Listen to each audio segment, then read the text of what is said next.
Hey there. Fourth and final video of Sap to Syrup in Almaguin Highlands. Thanks for tuning in, sticking through it. So we're here, final stage here. We're finishing off. So we've tapped, we've collected, we've boiled down, and now we're finishing off. Quick reference, if anyone is interested to actually see this process more in detail, perhaps in person, connect with our friends at Ravenswood Farm. We'll put the link in our bio here and tag it because very cool operation in Almaguin Highlands. But let's get right to it here. So you can see I've got two different pots going here.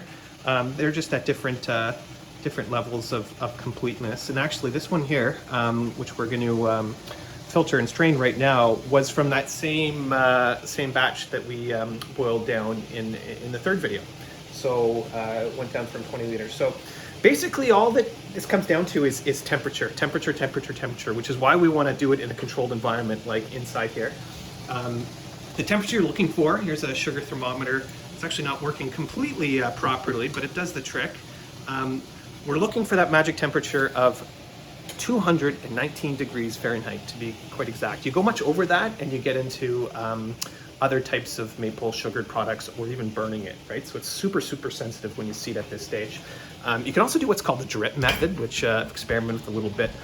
And it's basically you just want to see a little bit of a tail eventually form on a drop here. So it's still liquid in this form just because it's so hot, but you can see it just starting to see that stick there, and there you go, perfect example there. So this syrup is definitely good to go. I'm going to put you in a little makeshift tripod here, slash utensil holder. See how this works, right? Do it yourself. You're going to do what makes sense, right? And don't have the kitchen gloves here, but I do a little pour over into measuring cup.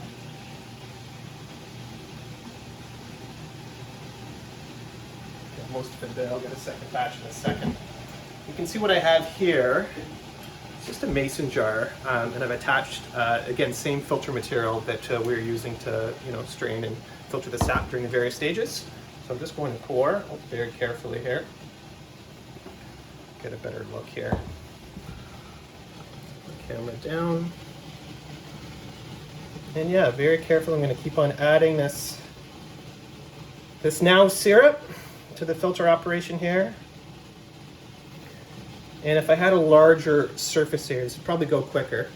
But again, for the purpose of demonstration, you can see with what we're working here. So there we have it. We've got our maple syrup. Final little comparison here. Actually, we can look at what we started with. Again, maple sap.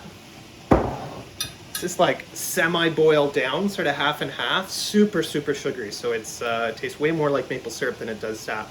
And then again, we've got our final product here, which we're dealing with. And to put this in, in context, here's the 20-liter bucket we filled up to start with of sap, which in essence made about this much syrup, probably a little bit more.